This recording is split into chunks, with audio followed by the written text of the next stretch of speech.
Boa noite, sejam todos bem-vindos, que a paz de Jesus nos envolva. Eu trouxe para a gente discutir, conversar essa noite, esse tema transição planetária. Estão nesses 2 livros do Divaldo Franco, pelo espírito Manuel Filomeno de Miranda. Esse assunto me surgiu porque uma amiga me perguntou.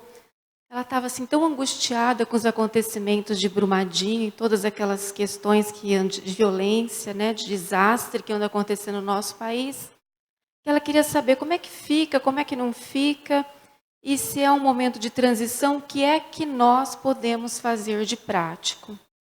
E aí então eu lembrei dos livros do Divaldo, voltei a ler, busquei na internet, e o Divaldo tem algumas palestras que ele fez fora do Brasil, onde ele responde perguntas das pessoas.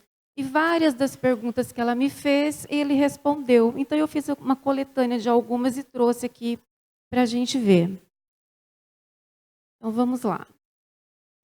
O Manuel Filomeno de Miranda, na apresentação da obra Amanhecer de uma Nova Era, ele diz assim: desde as épocas muito recuadas, que os nobres guias da humanidade vêm informando que a Terra é um planeta portador de abençoadas provas e expiações para os seus habitantes. Não somente os espíritos em processos de crescimento intelecto-moral, como também aqueles que se hajam comprometido negativamente em relação às divinas leis do universo.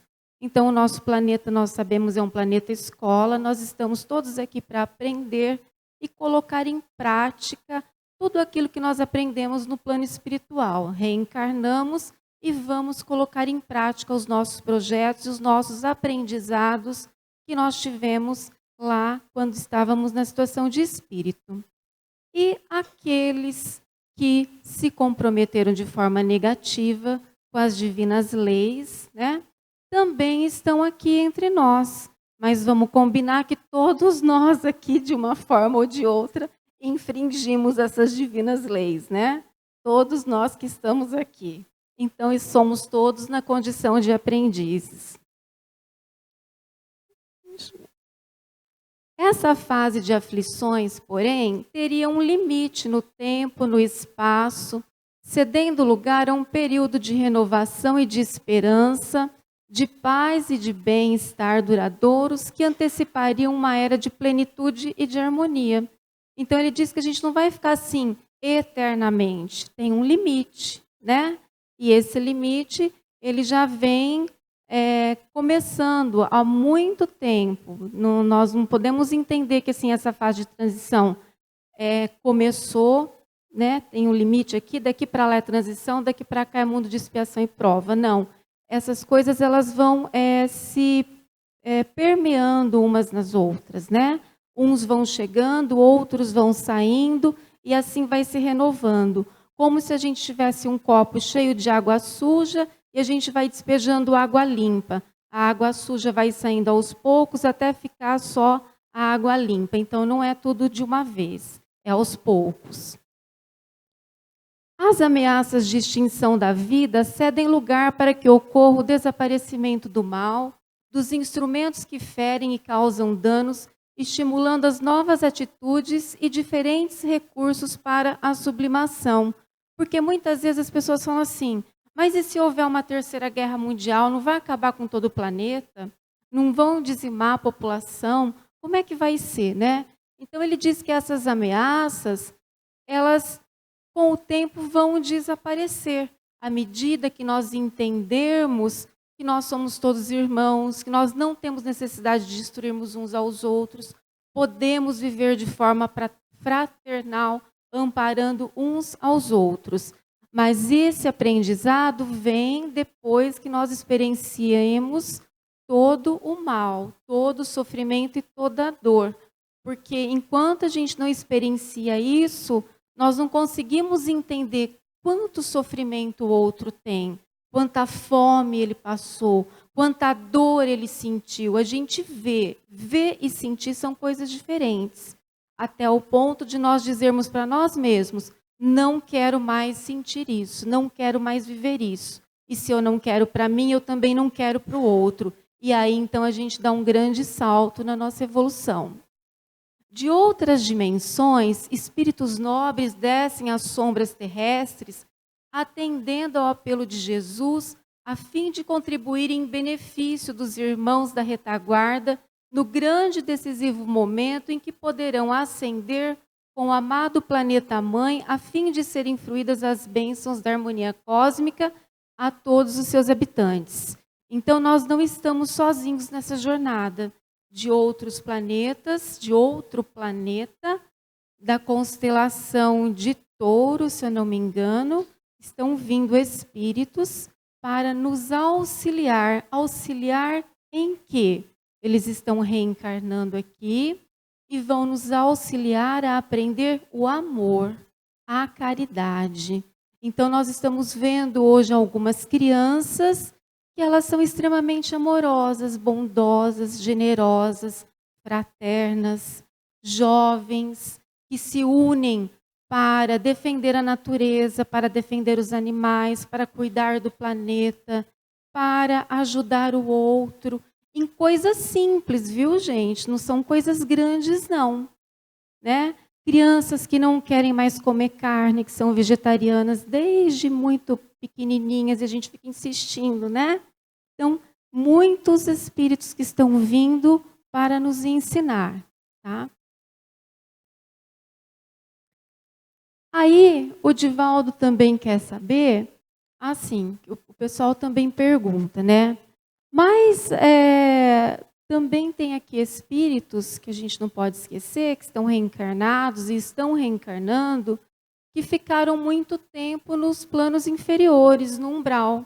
Espíritos que estão lá há 200 anos, 300 anos, estão tendo a chance de reencarnar agora para reaprender a amar, para aprender a perdoar e para evoluir, né? E aí, então, o Divaldo, ele pega o Livro dos Espíritos, nas questões 728 a 737, porque eles perguntam, né? Por que interrogar os espíritos, por que existe a destruição? Por que existe a destruição? Por que existem terremotos, maremotos, furacões, como aquele que destruiu lá Moçambique, essas catástrofes naturais? Por que isso existe? E aí os espíritos vão responder que a destruição ela é uma lei de Deus, pois é necessário que tudo se destrua para renascer e regenerar. A transformação promove o melhoramento dos seres vivos. Então, essas catástrofes naturais, elas fazem parte das leis de Deus. É tudo natural. É que nós olhamos com o olho do terror, mas isso sempre existiu na natureza. Se a gente for ver a história do planeta, nós sempre tivemos, né?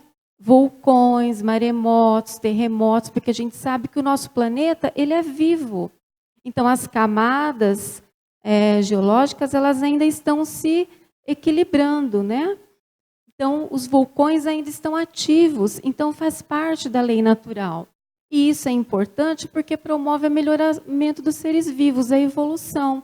A gente pode observar que quando tem uma chuva muito forte aqui em Rio Preto, que quebram árvores, inunda grande parte da cidade, mas no outro dia, na semana seguinte, a gente observa que o ar está mais agradável, o céu está mais limpo, nós observamos que as plantas todas brotaram, floriram, os passarinhos que caíram dos ninhos estão de novo fazendo seus ninhos e tudo se renova, tudo recomeça.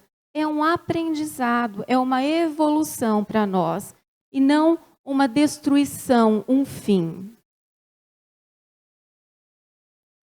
É um fenômeno natural e é necessário também que ocorra mudanças de ordem sísmicas, fenômenos geológicos, fenômenos de ordem emocional, social, psicológica, econômica e, particularmente, a grande transição moral por que deve passar a nossa sociedade.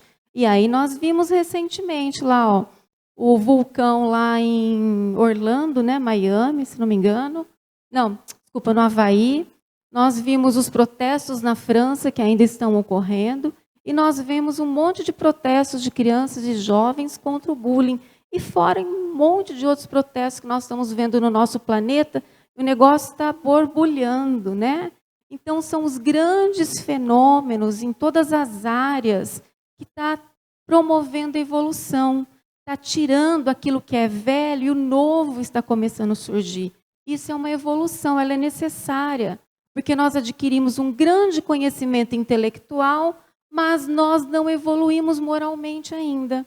Então, nós precisamos agora dessa evolução moral.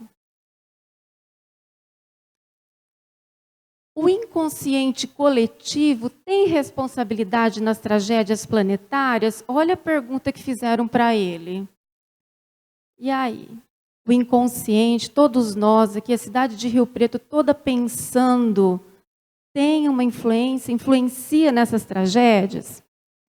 E ele vai responder, de maneira nenhuma. As tragédias planetárias fazem parte do processo de evolução. As guerras são resultado da predominância da natureza animal sobre a natureza espiritual e o desbordar das paixões. O que pretende Deus com a guerra? Apressar o progresso que, se não ocorre pelo amor, será pela dor. Então, quanto nós ainda somos egoístas, orgulhosos, vaidosos, porque ainda nós fomentamos a guerra. E uma guerra em nome de Deus em muitos países. Outra em nome do poder. O pessoal começou uma discussão na internet, agora eu estou vendo, porque a igreja de Notre Dame pegou fogo, né? Veio abaixo. E aí, então, milionários do mundo todo estão doando milhões para a reconstrução da igreja. E aí o pessoal está falando assim, nossa, se 3, 4 milionários se juntaram para doar não sei quantos milhões para a reconstrução da igreja, imagina se eles se juntassem para acabar com a fome no mundo. Ou para acabar com o sarampo que voltou. Ou para acabar com o ebola. E sabe o que eu fiquei pensando, né? Tá certo, é um patrimônio da humanidade, é uma coisa linda, maravilhosa. Mas será que se todo mundo juntasse esses milhões para socorrer lá o que aconteceu na África, que as pessoas perderam tudo? Aí eu pergunto assim a vocês, quantas reportagens vocês viram a respeito de Moçambique? Quantas reportagens vocês viram pedindo ajuda humanitária para Moçambique? Eu vi pouquíssimas, confesso. Parece que ia passar alguma coisa agora essa semana, né? Então, olha onde está a nossa preocupação, o nosso sentimento. Não está no nosso irmão, está em ter, em ser, né? Em ter a vaidade. Eu vou doar milhões, eu vou restaurar aquela igreja e meu nome vai ficar lá. Mas eu não dou esses milhões para ajudar os meus irmãos. Então, por isso, né, essas guerras e tudo isso que está acontecendo para que a gente compreenda esse amor que nós ainda não desenvolvemos. Perguntam para ele, podemos dizer que todas as crianças que estão reencarnando são mais evoluídas do que nós? Será? Todas são? Quem acha que sim? Levanta a mão aí só para a gente saber. Quem acha que não? Vamos ver lá que ele responde. Olha lá. Não. Ainda virão espíritos muito inferiorizados, porque ainda há espíritos muito atrasados nos umbrais. E Deus, que é amor, por isso eles terão a chance de reabilitação. Nós estamos em um nível evolutivo, eles em outro logo abaixo. Nós temos a responsabilidade de ensiná-los, e se não se reabilitarem, irão para o exílio. Olha aí a nossa responsabilidade, o nosso trabalho. Reabilitar esses espíritos que estão há muito tempo nos umbrais, que estão reencarnando para aprender. E aí a gente sai no trânsito, leva aquela fechada, né? O povo xinga, não é? Quem será esse irmão? E nas escolas a gente está vendo as crianças naquela correria, naquela coisa que não aprende, naquela violência. Quem são essas crianças? São esses nossos irmãos que nós temos a responsabilidade de reabilitá-los. E se eles não se reabilitarem, sim, eles serão exilados, eles deixarão esse planeta e irão para um planeta um pouco mais primitivo, onde lá eles vão colaborar na evolução dos irmãos primitivos que lá estão, para que eles evoluam também, como já aconteceu conosco no passado. Os usuários de drogas que não são maus, depois de sua desencarnação, poderão reencarnar novamente na Terra? Olha a pergunta que fizeram para ele.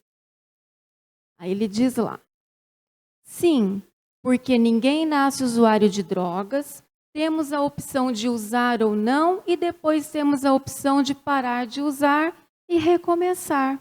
Todos nós, todos os dias, quando acordamos, temos a oportunidade de recomeçar, de fazer novamente, de fazer melhor, de acertar. Eles também têm essa oportunidade, são nossos irmãos, são filhos do mesmo Pai. E em se tratando de uma nova reencarnação, o indivíduo renascerá com graves distúrbios no sistema nervoso central, vazios existenciais, graves conflitos de personalidade, dramas de consciência, por ter usado mal a inteligência. E posso dizer a vocês, como professora da rede estadual, que a gente tem muito disso, muito, adolescentes, e a gente não sabe o que a gente faz. Porque a família é desestruturada, o jovem apresenta tudo isso daí, e a gente está ali com ele para fazer o quê? Auxiliá-lo a aprender, a crescer e a ser melhor do que ele foi. Estamos preparados? Estamos aprendendo junto com eles todos os dias, errando e acertando, né? Então, estamos tentando. Dr. Bezerra de Menezes deu uma mensagem para o Divaldo em Los Angeles, em 2010, e eu tirei alguns trechos dessa mensagem. Ele diz assim: os nobres promotores do progresso de todos os tempos passados também se reencarnam na Terra, também se reencarnam nesta hora para acelerar as conquistas da inteligência, da tecnologia de ponta e dos valores morais e espirituais. Ao lado deles, benfeitores de outras dimensões emboscam-se na matéria para se tornarem os grandes líderes e sensibilizarem esses verdugos na sociedade. Então, de novo, nós não estamos sós. Além desses irmãos que estão vindo de Alcione, como diz o Divaldo, que é uma estrela dessa constelação de Touro, estão vindo também espíritos muito elevados que estão nos ajudando e vão nos ajudar nas áreas da educação, da filosofia, do amor, da medicina, da parte terapêutica, das artes, para promover essa mudança que nós tanto estamos necessitando. Aos médiuns, cabe a grande tarefa de ser a ponte entre as dores e as consolações. Então, aos médiuns que trabalham nas sessões mediúnicas, a nossa tarefa é de consolar, de amparar, de dar a oportunidade a esses espíritos sofredores de virem conversar, de virem tratar as suas dores, as suas mágoas, para que eles possam se recuperar. Aos dialogadores ou doutrinadores, cabe a honrosa tarefa de ser cada um deles psicoterapeuta de desencarnados, contribuindo para a saúde geral. Então, olha a responsabilidade do doutrinador. Aquele que na sala mediúnica vai conversar com o espírito, vai saber do problema dele. Muitas vezes vai dizer para ele que ele está desencarnado, que ele está num outro plano, que ele continua vivo. Muitas vezes vai falar para ele do ódio, do rancor que ele está sentindo. Então, olha a responsabilidade que temos, médiuns e doutrinadores, nesta hora. Enquanto os médiuns se entregam ao benefício caridoso com os irmãos em agonia, também têm as suas dores diminuídas, os seus fardos e provas amenizados e as suas aflições contornadas. Então, médiuns, doutrinadores, passistas, trabalhadores, na caridade, todos somos amparados quando nós atuamos em benefício dos nossos irmãos, para minorar as suas dores, os seus sofrimentos, para ajudá-los nesse crescimento e nessa evolução para Deus. O amor é o grande mensageiro da misericórdia, dilui todos os impedimentos ao progresso e ao sol da vida. Reencarnastes para contribuir em favor da nova era. As vossas existências não aconteceram ao acaso, foram programadas. Vocês me desculpem se vocês estavam revoltados aí com a vida que vocês têm. Vocês andaram reclamando, porque eu andei reclamando muito. Quando eu li essa mensagem, aí eu falei, puxa, a carapuça serviu, né? Então, às vezes a gente reclama da nossa vida, da nossa família, do nosso trabalho, da nossa doença, não é? E ele está dizendo para a gente que, ó, está tudo certo. Tudo está certo. Foi programado por nós, junto com amigos carinhosíssimos do plano espiritual. Fizemos toda a programação, reencarnamos, estamos aqui. E agora a gente tem só que seguir o plano que nós fizemos. Eu sei que é difícil, mas a gente tem que seguir o plano, né? Com coragem, com fé, com força, com esperança, porque é isso que nós precisamos. O Espiritismo é Jesus que volta de braços abertos, descrucificado, ressurreto e vivo, cantando a sinfonia gloriosa da solidariedade. Então, nós estamos aqui hoje, ouvindo essa mensagem, sendo amparados, renovando a nossa fé, recebendo pensamentos de coragem, de bom ânimo, através de quem? Desses espíritos queridos que vêm nos trazer essa mensagem. Olha, a vida continua. Olha, eu estou aqui. Olha, eu estou bem. Você também vai ficar bem. Segue o plano, né? Segue o plano que vai dar tudo certo. É o que eles estão nos dizendo. E isso o Espiritismo nos traz, esse consolo, essa esperança, essa alegria para nós continuarmos a nossa jornada. E no final ele diz, dai-vos as mãos. Então, que possamos nos dar as mãos e seguirmos aí o nosso trabalho. E a respeito das mortes coletivas, né? Perguntaram lá para ele. E ele diz que é o cumprimento da lei de causa e efeito que controla a evolução espiritual das criaturas humanas através de experiências da reencarnação.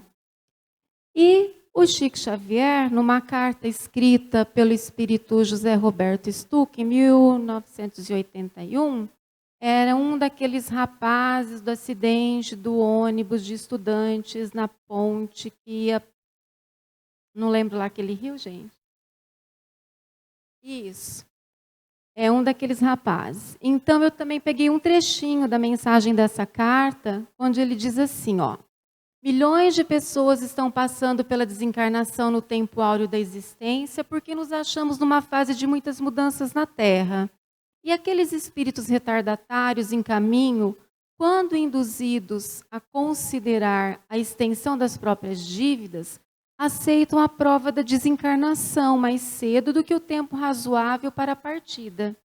E são atendidos com a separação de pais e afetos outros, no período em que mais desejariam continuar vivendo, em razão do tempo que perderam com frivolidades vividas que usufruíram.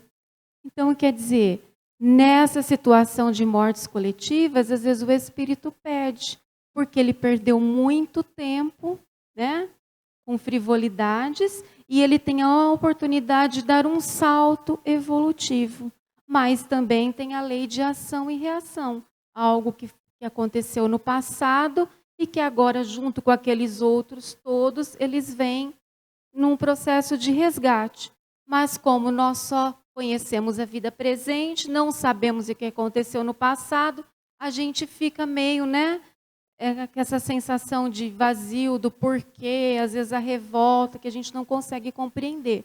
Mas aqui ele está explicando que é justamente essa busca da evolução, essa melhoria do espírito. Numa outra carta, no ano de 84, é dito que os acontecimentos imprevisíveis na Terra estão marcados para acontecer no plano espiritual. Sobre a dor dos pais e familiares atingidos pelas separações não imaginadas, no livro Ação e Reação, o instrutor explica, André Luiz, que os pais de hoje ou foram voluntários no sentido de auxiliar um espírito querido a se reerguer perante as leis de Deus, ou foram cúmplices do mesmo no evento que o levou à queda na vida passada. Então, ou nós nos candidatamos para receber esse espírito e ampará-lo nesse processo evolutivo ao qual ele está sendo candidato, ou então nós somos cúmplices, nós o ajudamos, nós o empurramos para o buraco, né? E agora a gente vem junto com ele para ajudá-lo a se reabilitar. Então, esse sofrimento da família, esse sofrimento dos pais, ele é essa reabilitação, não só nossa, como daquele também que está partindo. Mas resta uma pergunta. Todos que morrem nos grandes infortúnios coletivos deveriam realmente morrer? O esclarecimento está na resposta 738 do Livro dos Espíritos. Se considerássemos a vida no que ela é, e o quanto é insignificante em relação ao infinito, menos importância lhe daríamos. Essas improváveis vítimas terão, noutra existência, uma larga compensação para os seus sofrimentos, se souberem suportá-las sem lamentar. Então, se nós considerarmos a vida do nascimento à morte acabou, então as coisas não têm razão de ser, né? Agora, se nós compreendemos que após a morte a vida continua, o ser evolui, ele tem a oportunidade de reencarnar, então aí nós temos um outro sentido. Não o sentido de perda, não o sentido de vazio, não o sentido de fim, mas o sentido de uma continuidade. Terminou uma fase, começou outra. Nós também estamos caminhando para o fim de uma fase para iniciarmos outra. Então, e aí nós conseguimos suportar, sem o lamento, sem a revolta, mas guardando em nós a saudade, os momentos felizes que estivemos juntos aqui, para que em breve possamos nos encontrar lá do outro lado da vida. O que podemos fazer de prático, então, como a minha amiga perguntou, né? Diante de tudo isso, o que a gente pode fazer de prático, cada um de nós aqui, para colaborar nesse processo de transição? O que cada um de nós pode fazer? Opa. E aí nós vamos lembrar do livro Paulo Estevão. Quando Paulo retorna do deserto, todo mundo aqui já leu o livro Paulo Estevão? Não? Então, vocês estão convidados a ler Paulo Estevão, tem aqui na nossa livraria. Ó. É divino esse livro. Quando Paulo volta do deserto, depois que ele ficou 3 anos no deserto lá, na companhia de um casal que fazia redes, consertava redes, ele também ficou lá fazendo redes, sandálias, e ele volta para a cidade dele, ele vai procurar o pai dele. E o Paulo não é mais aquele Paulo, né? Ele parece um mendigo, um andarilho, todo esfarrapado, queimado do sol, muito magro, muito doente. E o pai não quer saber dele, porque fala, você ficou louco, você desapareceu, falaram que você está aí seguindo esse carpinteiro, você não quer ser mais em casa, e toca ele embora. E ainda manda um dos servos dar uma bolsa de moedas, o que humilhou muito Paulo, porque ele se sentiu assim, extremamente humilhado. Mas ele, compreendendo o pai que ele tinha, ele aceita a bolsa, porque ele também estava assim, sem nenhum recurso. Ele procura os amigos dele, aqueles amigos da época do Sinédrio, ninguém quer receber, ninguém quer contato com ele, porque ele ficou louco, ele é maluco. Se alguém me vê ao seu lado, o que vão falar de mim? Não quer saber. Aí ele vai lá na casa do caminho para falar com Pedro e os discípulos. E o Pedro fala assim para ele, mas escuta, até outro dia você estava aqui, você veio aqui para prender todo mundo, para apedrejar todo mundo, agora você quer vir aqui, se abrigar aqui, falar de Jesus aqui. Como é que eu vou saber se é verdade tudo isso que você está falando? Mas assim, dá um tempo e daqui uns dias eu te procuro. E ele saiu tão cabisbaixo, tão triste. Ele falou, e agora? Para onde que eu vou? Eu vi Jesus, eu fiquei no deserto, eu estudei o seu evangelho, eu sei tudo, eu tenho muito a dizer para todo mundo e ninguém quer me ouvir. E ele vai, então, sai da cidade, vai para as montanhas, senta lá e chora profundamente, porque ele não sabia o que fazer. E quando ele está chorando, aparecem para ele 2 espíritos. O espírito de Abigail, a noiva dele que havia desencarnado, e o espírito de Estevão, irmão de Abigail, a quem ele condenou, julgou e foi apedrejado e também morreu. E aí, então ele pergunta assim para Abigail: o que fazer para adquirir a compreensão perfeita dos desígnios do Cristo? O que a gente faz para compreender isso que o Cristo está nos pedindo nesse momento de transição? O que a gente tem que fazer? E ela diz: ama. Ama. Ama você mesmo, ama o seu próximo, ama a sua família, seu vizinho, seu amigo, seu colega de trabalho, seu animal de estimação. Ama. E depois, como fazer para que a alma alcance tão elevada expressão de esforço com Jesus Cristo? Porque muita gente fala de Jesus, mas ninguém quer pegar a cruz e carregar nos ombros. A gente quer pagar o dízimo, a gente quer passar na porta lá dos empresários não sei do quê, mas a gente não quer carregar a cruz, né? Então, o que a gente tem que fazer? Trabalha. E aí o Haroldo diz assim: faça o seu trabalho o melhor que você puder. Faça o seu trabalho com amor, faça o seu trabalho com alegria. Trabalhe. Se você é dona de casa, cuida da sua casa com amor, com alegria. Se você varre a rua, varra com amor, com alegria, né? Se você é um empresário, dirija a sua empresa com amor, com alegria, com justiça. Faça o seu trabalho. Que providências tomar contra o desânimo destruidor? Porque a gente também não é de ferro, né? Tem dia que a gente chega e fala: hoje não dá. O que eu faço, né? Todo mundo contra a gente. O que a gente faz? E aí ela diz: espera. Mas não é uma espera assim, sentado, parado, esperando a chuva cair. É aquela espera de quem está pronto. Aquela espera de quem sabe o que deve fazer no momento que for chamado. É aquela espera de quem vai adquirindo conhecimento e a hora que chamar ele está pronto. E não é espera ociosa. E por fim, como conciliar as grandiosas lições do Evangelho com a indiferença dos homens? Porque, de novo, muitos falam de Deus, mas poucos têm Deus no coração. Muitos falam de Jesus, mas pouco agem de acordo com os ensinamentos de Jesus. E muitos nem querem ouvir. Os meus alunos, eles falam mais do diabo e têm mais medo do diabo do que de Deus.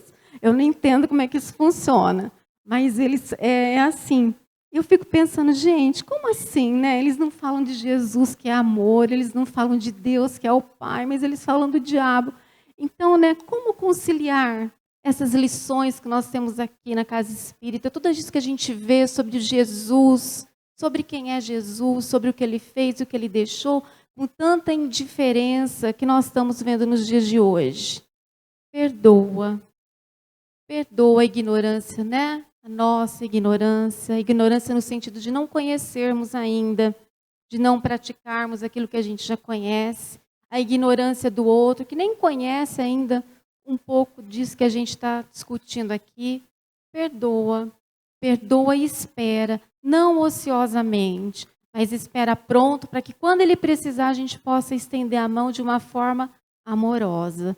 Então isso é o que a gente pode fazer de prático na nossa vida, no nosso dia a dia, para que nós possamos colaborar com essa mudança, né, com essa fase de transição. E nos melhorando, nós melhoramos também tudo que está à nossa volta. Para nós encerrarmos, deixamos aqui a mensagem de Jesus. Deixo-vos a minha paz vos dou, não vou-la dou como o mundo a dá. Não se turbe o vosso coração, nem se atemorize. Está em João.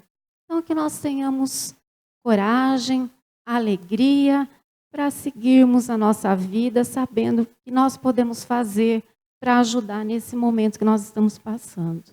Obrigada e que Jesus nos acompanhe de volta aos nossos lares.